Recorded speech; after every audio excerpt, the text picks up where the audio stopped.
안녕하세요. 이번에 공인중개사 민법 문헌 강의의 이경호 변호사입니다.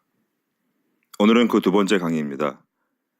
공인중개사 시험을 준비하시는 많은 분들이 1차 과목 중 민법 및 민사특별법 부분을 어려워하시는 것 같습니다. 그래서 최근 3년간 공인중개사 시험에 나왔던 부분을 중심으로 강의를 해보고자 합니다. 다만 기존의 문제풀이 방식이 아닌 시험에 나온 기출지문 위주로 설명을 해드리는 방식으로 진행을 하겠습니다. 본 강의를 들으시면서 시중에 나와 있는 기출문제집들을 풀어보시면 도움이 되리라 생각됩니다.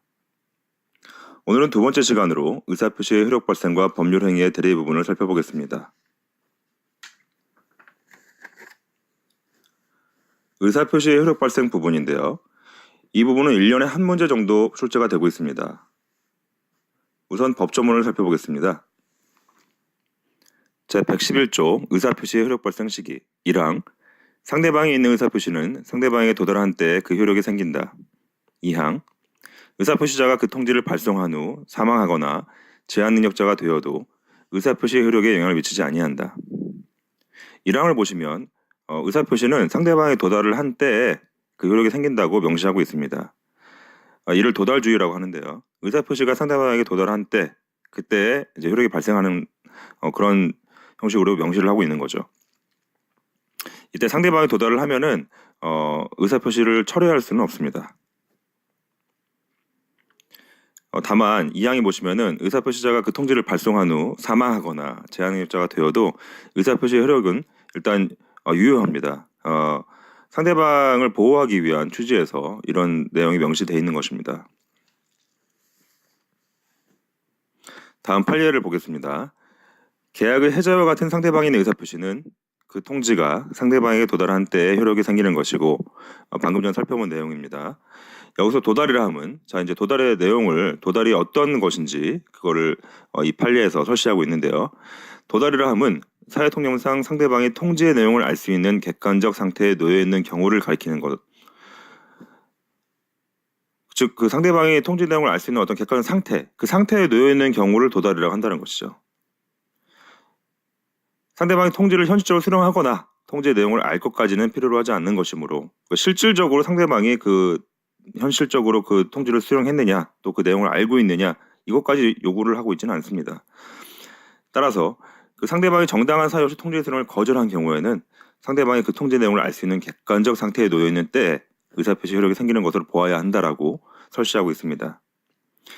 실무상 의사표시의 도달의 문제가 많이 이제 발생하고 있는데요. 과연 언제 도달한 것이냐, 도달이 무엇이냐 이런 논의가 있는 것입니다.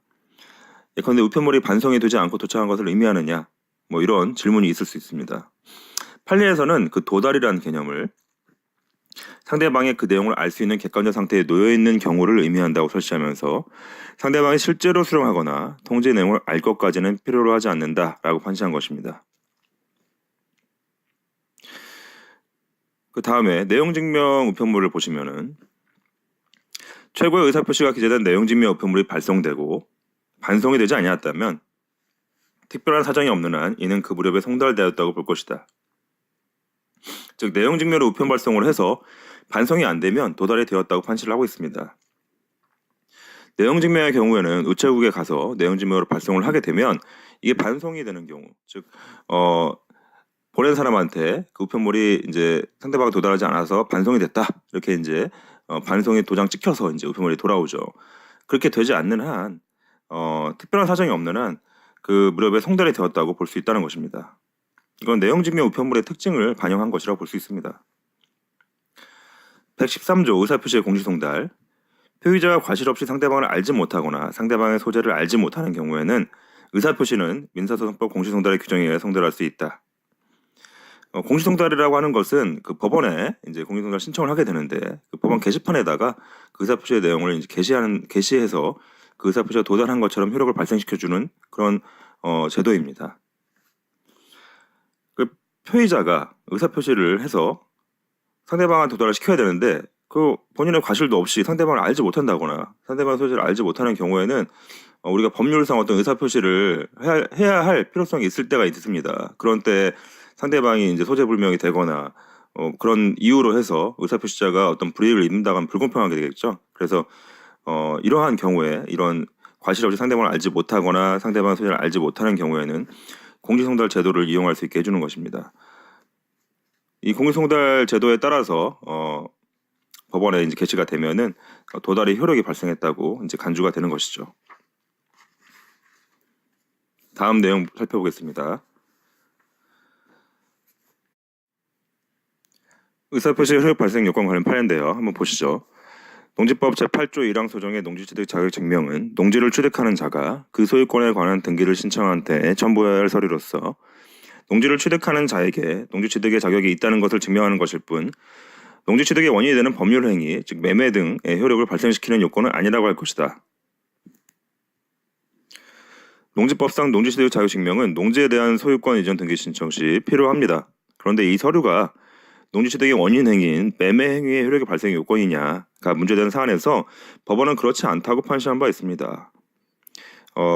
이제 법률 행위의 효력을 발생시키는 요건이 되느냐 이런 이제 것들이 논의가 되고 있습니다. 그 부분에 있어서 이 농지취득 자격 증명 자체는 그 등기 신청 서류라는 것이죠. 이 어떤 법률 행위, 매매 등의 효력을 발생시키는 요건은 아니다라고 할 것입니다. 의사의 통지와 관념의 통지에 대해서 살펴보겠습니다. 의사의 통지. 의사의 통지는 자기의 의사를 알리는 것입니다. 최고, 제한 능력자 상대방의 거절 이런 것이 이제 의사의 통지고요. 관념의 통지. 이 관념의 통지는 일정한 사실을 알리는 것입니다. 일정한 사실을 알려서 어떤 법적 효과를 발생시키는 건데요. 채권 양도의 통지, 청약자가 하는 승낙 연착의 통지 이런 것들이 있습니다. 좀 더 살펴보면 의사의 통지는 자기 의사를 통지하는 것으로서 최고라고 하는 것은 언제까지 뭐를 해라 이렇게 독촉하는 거죠. 제한 능력자 상대방의 거절 등이 있습니다. 관념의 통지는 일정한 사실을 알리는 것으로서 채권 양도의 통지, 즉 채권이 양도된 사실을 양수인에게 알려주는 것이죠. 또는 청약자가 이제 하는 승낙 연착의 통지, 청약을 한 사람이 상대방의 승낙이 연착된 사실을 알려주는 이런 것입니다. 이런 것들을 관념의 통지라고 하는 것입니다. 그 의사의 통지와 관념의 통지를 구분하는 이런 문제들도 나오고 있습니다.